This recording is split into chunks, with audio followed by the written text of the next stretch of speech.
YouTube, Sean Sundahl. Today's video, I'm going to talk about a very little known skill called voice inflection with a purpose. You probably heard it. You've probably seen some private security professionals, some law enforcement officers use it. But in today's video, I'm going to actually talk about it. And before we go a little bit more into the discussion, I'm going to talk about what happened right now. So I went to Lowe's, right, on a little mission. I'm going to go to the range with one of my friends, one of my ex-colleagues I used to work with. This guy is an excellent instructor, excellent trainer. This guy is from the real world. He got shot a couple times in the lower torso about 21 years ago, and he teaches others how to survive situations. So I'm gonna go train with him tomorrow. So I'm over here at Lowe's, the improvement store, Lowe's. I don't know if you can see it, probably not. And I need to buy some wood for the stand, so I park over here, and I see one car pull up and then another one pull out. A guy comes out, gets in the back seat with this female who went from the driver's side to the back seat, and they started having a little discussion. I just think it's really weird for them to be exchanging DNA, so to speak, in the middle of the parking lot over here at Lowe's. I mean, you can't find a park, you can't find a hotel. I mean, come on, you guys. This is how cheap we are becoming in society. We're so cheap we can't treat our women or our girlfriends to a decent place, the parking lot of Lowe's.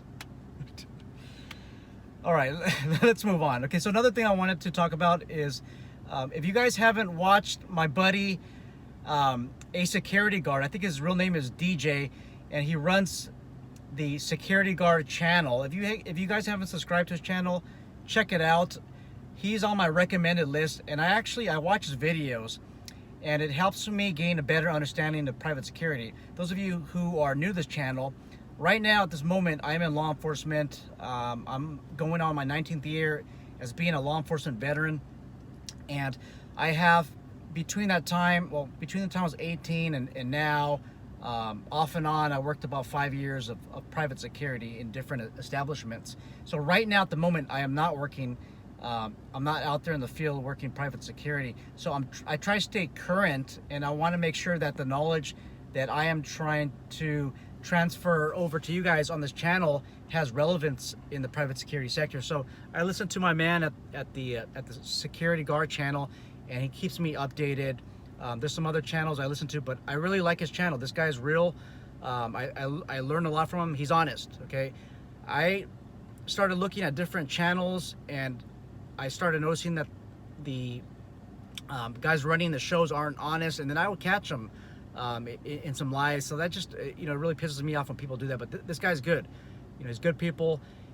Anyhow, so the topic that I talked about was unconscious incompetence, and he talked about a similar topic in one of his videos. So he caught me. He's like, hey man, a good video, but I know you got this from somewhere. So I was also thinking, like, where did I get this from somewhere? And then I was thinking, wait a minute, I got this from one of his videos. See, the thing about private security is you lose topics to talk about sometimes, and I always lose content to discuss. So I listen to other channels, and I try to listen to the videos that have the best content, and he has the best content. So he actually talks a lot about training on how to go next level. We have a lot in common, obviously. We're different locations. I'm in California, and I think he's in Oregon. Different continents, different skin colors, different cultures, and that's great. You guys, diversity is important. Diversity in culture, ethnic background, diversity in private security, diversity in different skill sets is great. But it looks like we're on a similar journey. I have the security experience, law enforcement experience. I found that I have a training void I took one instructor level firearms course that qualified me to be a California State firearms instructor, and also it qualifies me to be a law enforcement instructor in 2010. And it was some time until I started taking more courses, and it was until that first day that I took another follow-up courses that I really didn't. It's at the point where I realized I have a training void and I could do a lot better. Okay, in life and death encounter, you're going to default to your best level of training that was for whatever course that you taken. If you're consistent on that, now if you practice bad techniques and tactics in these courses, you're going to default to that level of training. You guys, I'm not going to say much about things that happen in my professional life, but I've seen the wolf before, so to speak. I've seen the elephant before. So when I say these things with a purpose, and I'm being honest with you. I just can't share too much on YouTube because it could technically be held against me. Okay, so in today's topic, I'm going to talk about command of presence. That is the professionalism, the authority that you portray to others. And it's that command of respect that others will give you if you show respect and you take care of yourself. So if you have a balanced weight, you have your uniform pressed, your gig line on your belt lined up with your shirt, your seam of your pants, your belt buckle. Those of you in the military know what I'm talking about. The gig line, you have it all straight. You have your equipment cleaned up, your boots semi-shined, and you command authority through your voice, and you show respect to others. Most of the time, people will listen to you. Okay. When I watch the security guard channel, one of his first videos, he's in the garage and he's talking about everything. And I'm thinking, man, this guy's scary. Okay, I would never challenge this guy if I was a troublemaker, because this guy would smash my face out. I would never see the light of day. And he made another video the other day, and it showed that he has reasonable fear like anybody else. He's not a superhuman being. He looks like a superhuman being. I mean, this guy's a tough dude. But he's a human being, and he has the same reasonable fears that I have. Okay, now if you look at me, my family was born in Indonesia. I am 5'6.5". Men usually give themselves an extra inch or so. So I used to be 5'7". Now I'm 5'6.5" because I really measured myself. And I'm 155 pounds. When I'm fit, when I am, I'm eating well, I'm normally supposed to be about 142 pounds, and that's my best. That's my best size that I've been. I haven't been that way in a long time. I'm 40 years old. I'm gonna be 41 this year, and this is something that I need to work on. This is a fitness journey I need to work on. But I have a smaller stature than the typical, I want to say maybe Caucasian male, or the average American height. I mean, in America, it's not we're mixed with a diversity of people. We're not all white males. Some of us are, we're Asian, and then also females. We're just a mix of people. So, when you think of American, it could be somebody that's black, somebody that's Arabic. It could be anybody. But when I say American, I'm talking about, your average height, and I think it's like 5'9", 5'10", and then it's like 190 or 200. I'm probably off, but I am not the average American height or weight. So because of that, I need to do things a little bit differently than others. I cannot just use my size to intimidate others. So number one, I'm really self-conscious about giving respect to others. Now, I'm not saying that if you're bigger than everybody else, you could show disrespect. What I'm just saying is I'm more conscious of that I need to show a lot of respect to people. I need to use a skill called empathy. I need to put myself in other people's shoes, see what they're experiencing, try to come up with a solution to whatever issues that they're having. Because usually when you're private security, and you're interacting with somebody that's kind of hostile to you, you're probably on one of their bad days, their worst days of your life, of their life, okay?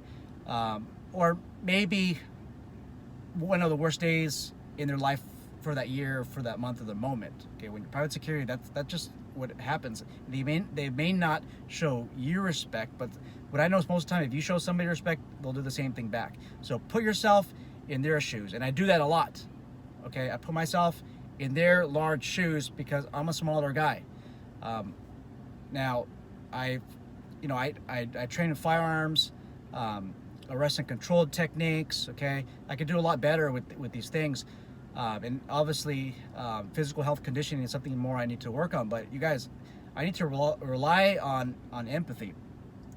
Now, the other thing is this is the most important topic of today is voice inflection.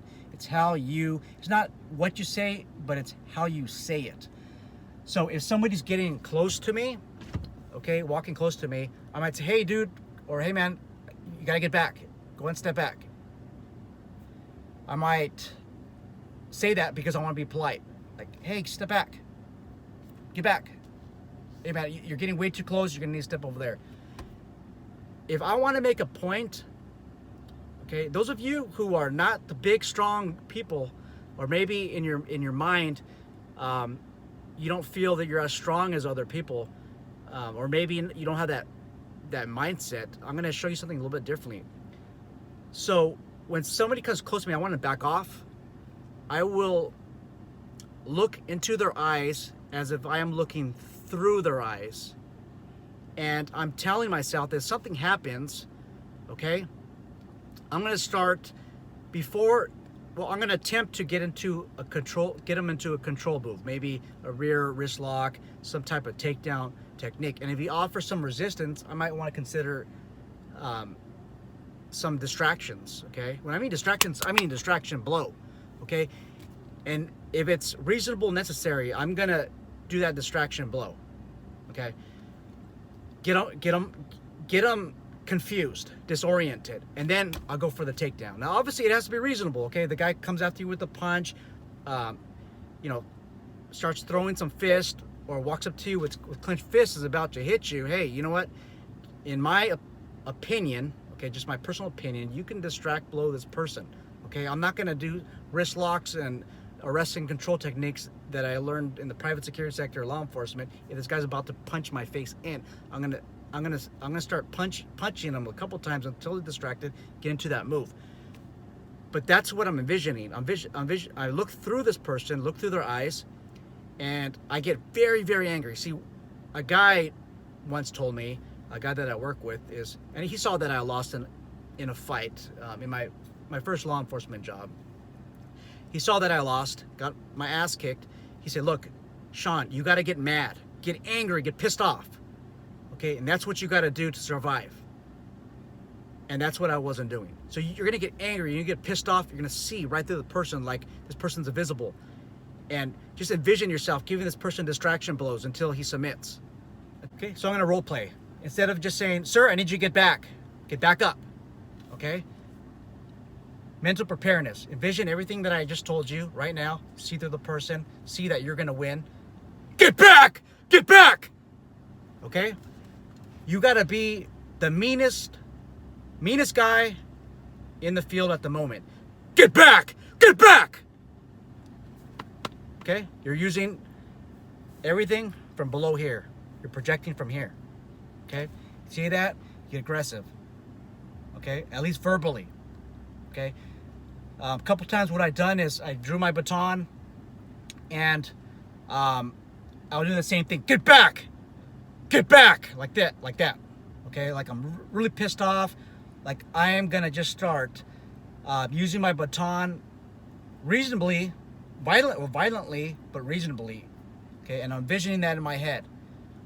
I'm going through this mental rehearsal that I am gonna win. I'm gonna go home to my family in one piece.